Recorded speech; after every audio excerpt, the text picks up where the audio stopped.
Broadcasting from the business capital of the world, this is the Podcast Business News Network. We are back with our tennis pro, our architecture star, and so much more. Local friend, John Riggio, hailing from beautiful New Jersey, our next door neighbor here in New York. And this man is legend. I met him as an architect and talked about his amazing work. Still do, by the way. And then only to find out that he has had this amazing career and history in the tennis pro world. And he's always here sharing some of his amazing stories, showing some pictures. And really, I mean, I could listen to you all day. You need your own like 24-hour show. John, welcome back today. How you doing? You feeling warmed up? Did you play any tennis this week? Yes, of course. Yes. Yes, thank you. How are you? Everything is good here. Great. Well, And we're of excited you're course, back. the Tell us a weather's little bit stay. about who you are. Yes, my name is John Riggio. And a lot of times I talk about my architect profession, but I also have stories about the past years ago when I used to play pro tennis. Yep. And there's so many stories to talk about. I have even more stories to continue from the last podcast to fit in more information, all kinds of interesting things about tennis. And so today, I'd like to just continue on and talking about some interesting things that had happened. I think last week I was talking about when I played at Alley Pond this is in Queens, New York, inside New York City, where I had my own tennis center. And there was another player called Mark Schumacher. And I told the story about how he really wanted to get one of the rackets that I was using, the blah blah Pro Stock, and he went and bought one and everything like that. And it turns out it took me a while to really remember this whole story. But what happened was, um, I remember I continued to play some more matches later on against Mr. Schumacher. It was with the Perot group, and he was still coming with the group from the National Tennis Center. And we had at least two pretty good matches. One match, I think he used the Babolat racket, and the next match, he decided to change rackets. After all those years, he decided to move on to a new racket, a different one. And I think the racket he moved on to wasn't as good as the Babolat, I felt. So I was able to win those matches. I was really at the height of playing better and better and better. And but he was there and he was still playing tennis, so that is pretty good. And one thing about Mark Schumacher is that he was friendly when I met him at the Pond. In fact, I had to remember some things. In fact, he invited me over to his house. What happened is he wasn't really from the area in New York. He was from another state, and he moved there with his wife and children, and he was living right in the same neighborhood of where I lived in Jericho, where I grew up Mm-hmm. in my parents' house. And he was living just maybe not even 10 blocks away, just to the east in the same area. And so I think one day he invited me to stop over. I stopped over there and met his wife, met his children. I remember he had at least two children. Talked to him for a few minutes. And so that was pretty good. It turns out he was playing the pro tennis for a long time, and that's why he moved over here and everything to play near the tennis center. And he had a job to really give himself money to pay for everything. He was involved in the financial world and stockbroking. And so he was also doing that kind of career. And as far as like his sponsors, I just remembered he's sponsored by Nike clothing. You know, the Nike has sneakers and clothes and everything like that for sports. So he was sponsored by the Nike, and he also bought the racket. It turns out he bought the racket I remember from the same pro shop that was right down the road in Hicksville. So he did have some connection with the pro shop there. So that's pretty good. And so I think everything like that was going pretty good. And I think the strangest thing also is I think in the weeks later, there was the story where Mark Schumacher, I came home and like years ago, things from home and things from pro tennis are two different worlds. So I wasn't really thinking about anything with what's happening at home.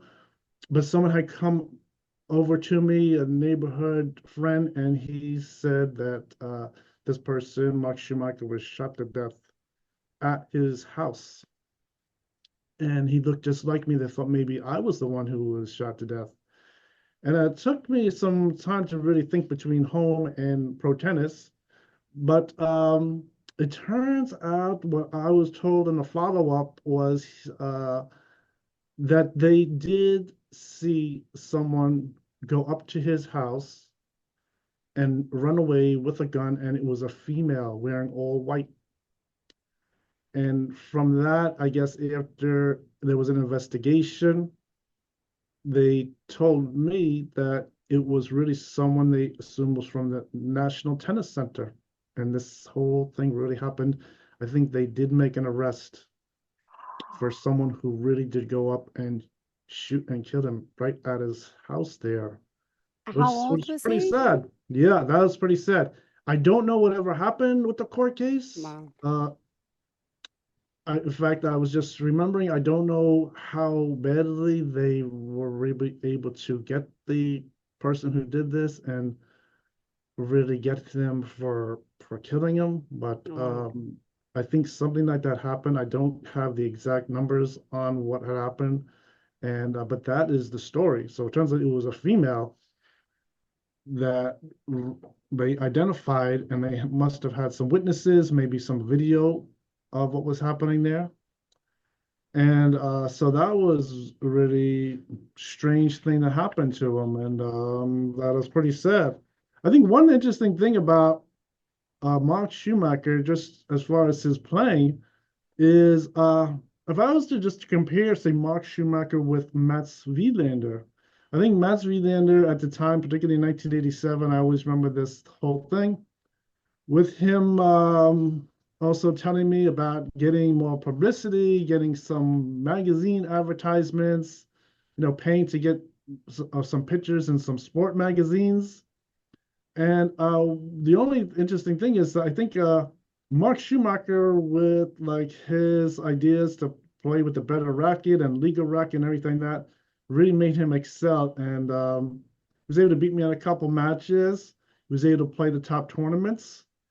And but I think Mats Wilander wasn't really thinking the same way. In fact, I think with Mats Wilander, he has 0 wins against me. I played him when I was a junior, wow. so right to the end with Perot, and I was always able to win. And but I think Mats Wilander sort of liked the playing like at the U.S. Open type tournaments. Mm-hmm. There's really good publicity for him, so that's what he concentrated at. But I think just comparing Mark Schumacher, he was able to strive past and go up to those top tournaments because he came and played me over at the Sutton East, where we were always playing the top tournaments at that location. And so I think that is one interesting thing. I think as far as Masvidal, one thing, there was a couple things. One was I played him at the start of the 87 US Open. It was on television, and I won the match. And so that was a really big thing there. But I think you see that he was still really in on that US Open, where they let him continue on to play, even though he wasn't really winning the matches to advance. So I don't know how that happened. So that was a little strange. And then uh, the one interesting thing about Masvidal that is a good thing is that Mm-hmm. whenever they told him to come and play me, at least he showed up and he played the match. He might not have won the match, but at least he played a good match. I think I was maybe making him think about how he can get a better racket. I think, but he didn't really go and try to get the Babolat Pro stock. He just stayed with the rackets he had. Maybe there was that kid selling illegal rackets there at the tennis center, so I don't know what happened.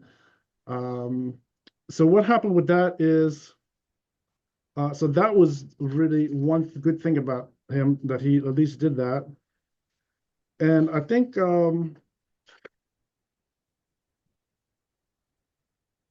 from those years, I think there were some interesting things at this time with Mark Schumacher is I have some photographs Oh, of wow. myself at that time. I don't have too many pictures of myself at that time. This I have a casual photograph. I can just share it with you now. So let me Sure. go over to share this picture. Um,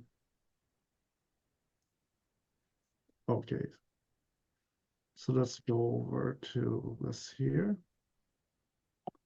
Let me just unshare this for 1 second. Yeah, don't worry, Okay, it's not shared yet. now let's share it again. Let's go Okay.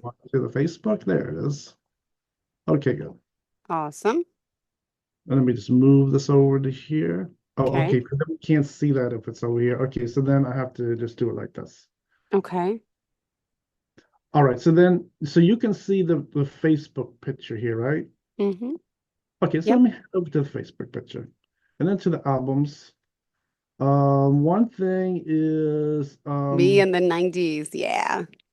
okay, so then can you see the enlarged picture here? I see you with the car. So this is in the same neighborhood there in Jericho. This is the house I grew up in.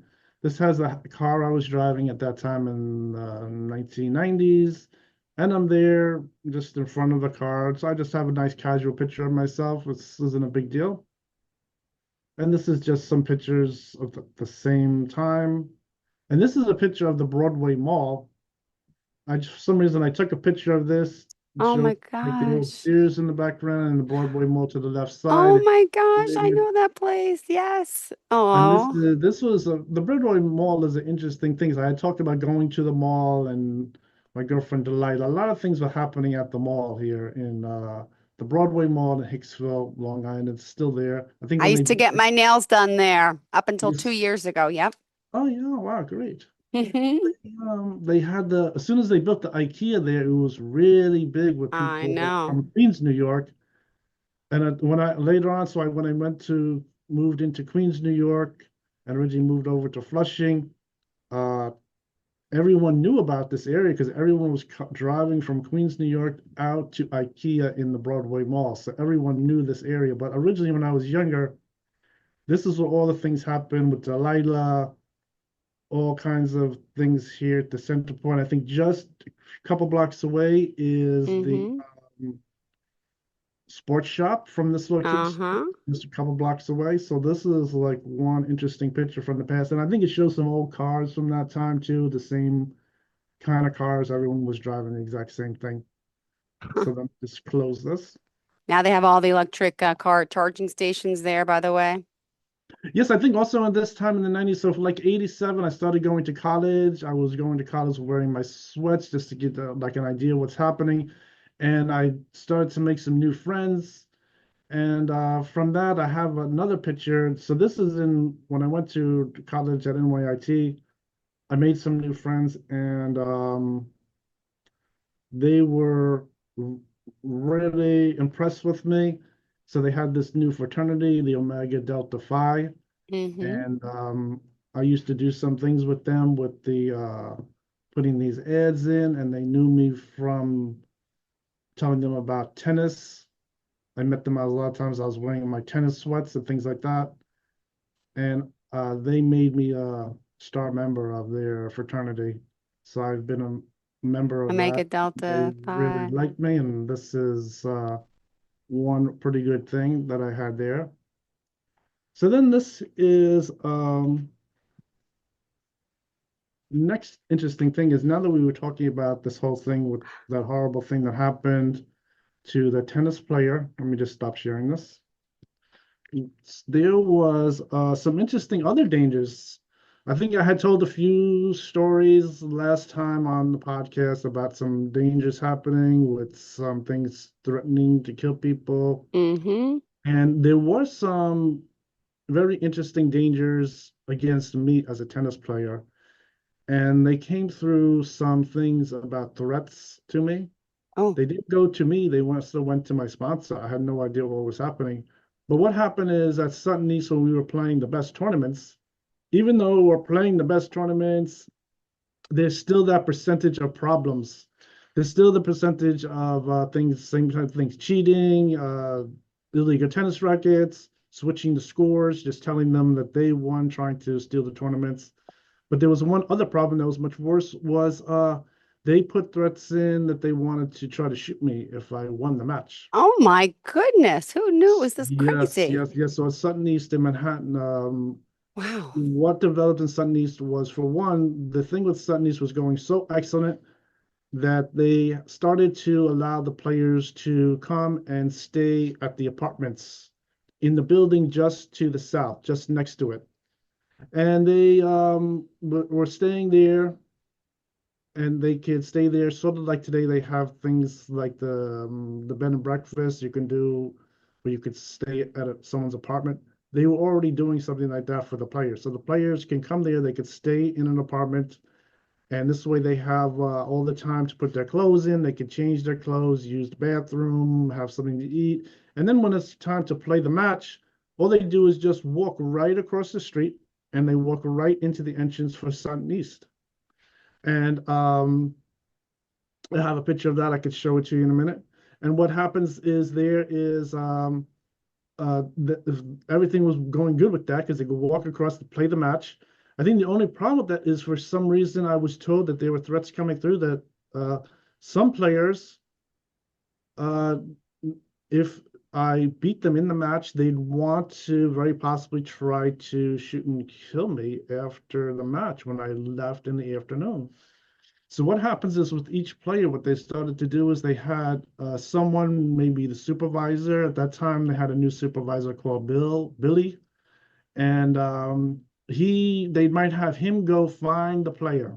He'd go over to the apartment building, go over, find him, ring the doorbell, physically look at him, and then he would maybe call over to the tennis center, and that's when they would tell me, okay, it's safe to walk out and go to my car, and I would walk down the sidewalk, get in my car and drive away.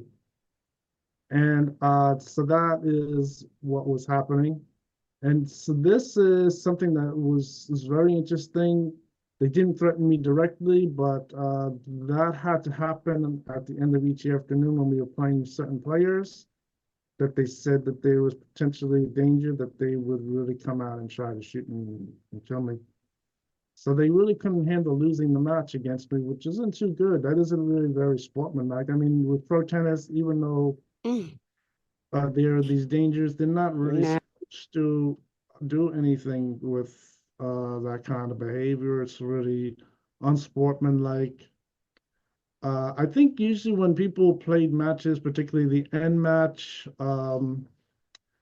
they uh, they were usually given a consolation prize. Like a lot of times you might see on television, they give someone who's like in second, they'd give them a dish instead of the trophy. So they'd always get like a little consolation prize. But I guess for some players, it wasn't really enough.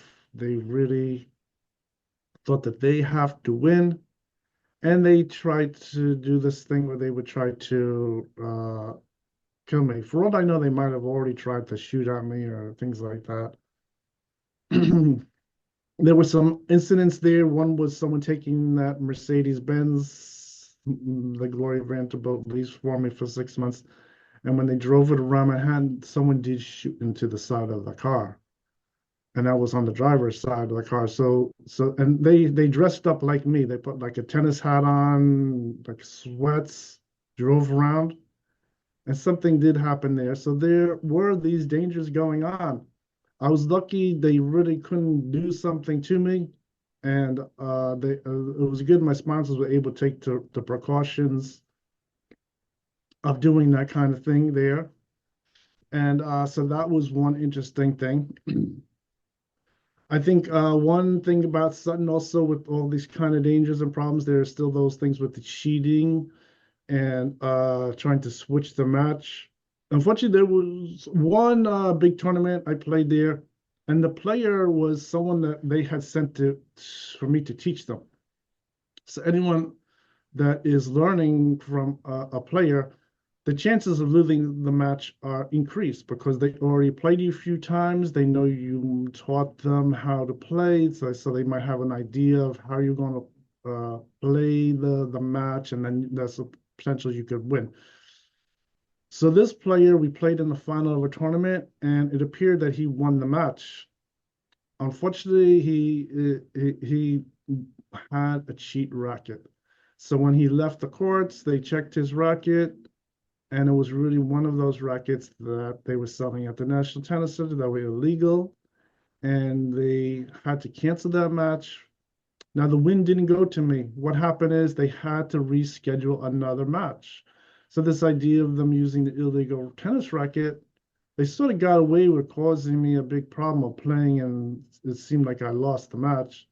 But I had to replay the match against them. He used the legal tennis racket, and I won pretty clearly. And so that was good that I could win the match, but we still had to go to that struggle of stopping them from saying they won, and really had to have the racket checked and exposed that it was an illegal tennis racket. So that is one thing that was always a problem there. And so I think so that thing was very interesting. I think there was more stories of crazy things happening like that. So one thing I was doing, I was still researching some more things from the past, and I was able to find the courts that Ross Perot bought for me to play through the winter time.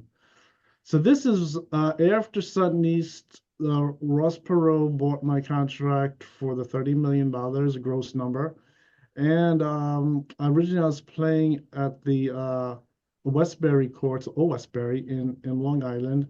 And what they did was for the winter time, as it started to get cold and it was getting dark earlier, they bought this court, and I could just share this over with you in 2 seconds. Please go ahead. Oh my gosh. So hold on. So I was able to find the There you go. location. I had to really think of the past located where it was, and I have it here. And it's just a pretty simple set of courts. Let's get it right here. Okay.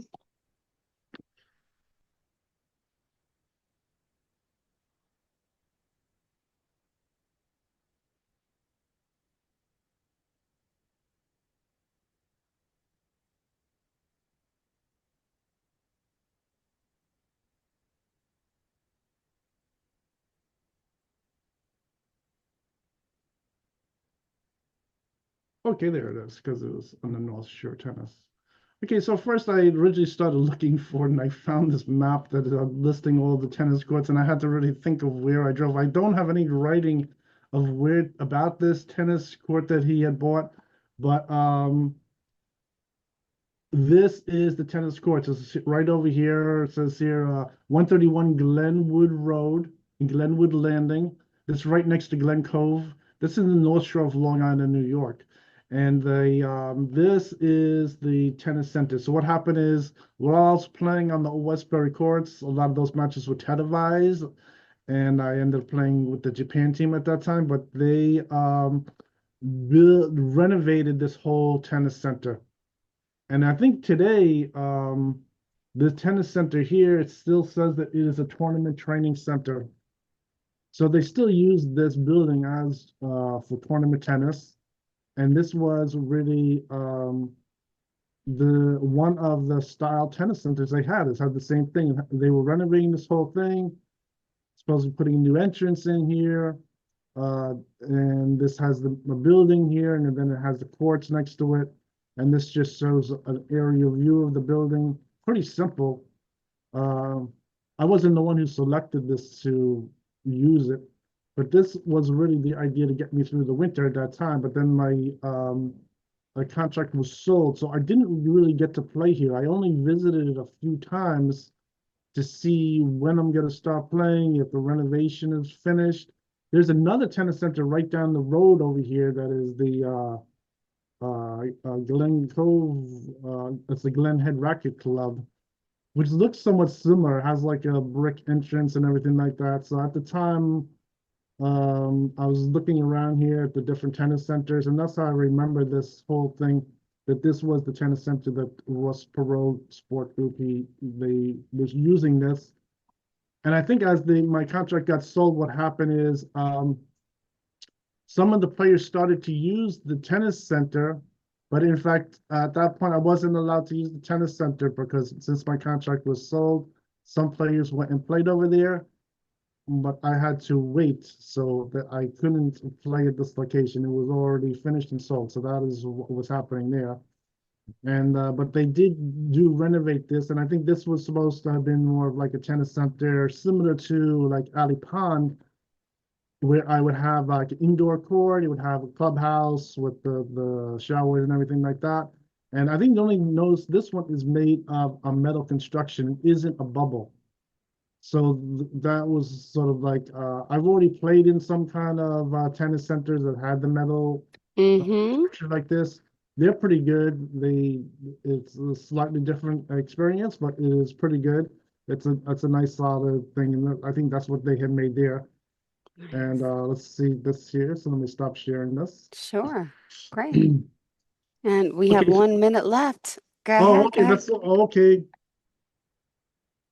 Always happens, right? Go ahead. Okay.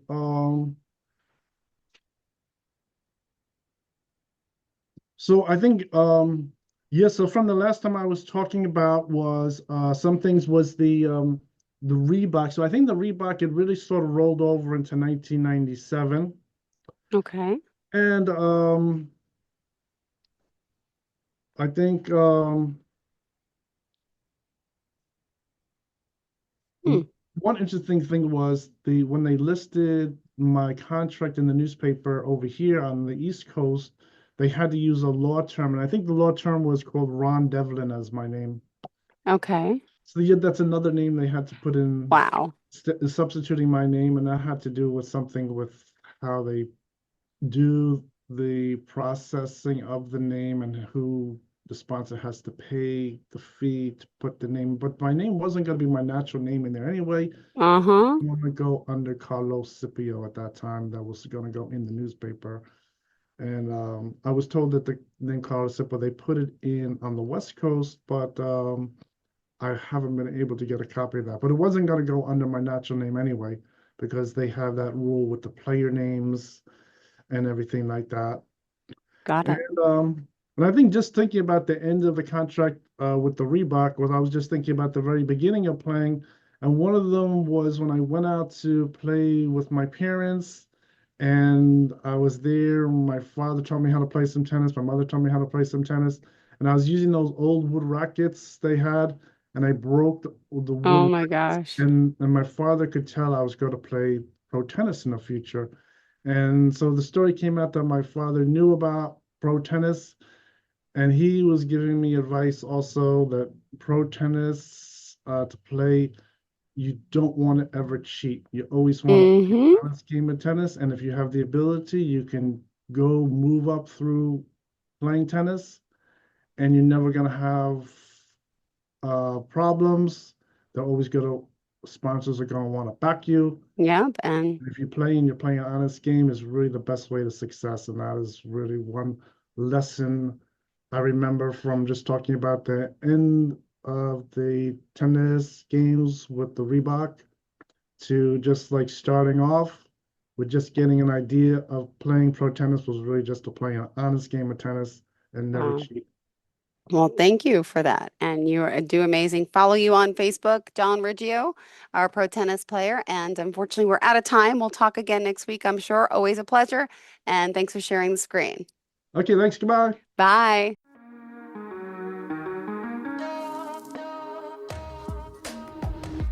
Broadcasting from the business capital of the world, this is the Podcast Business News Network.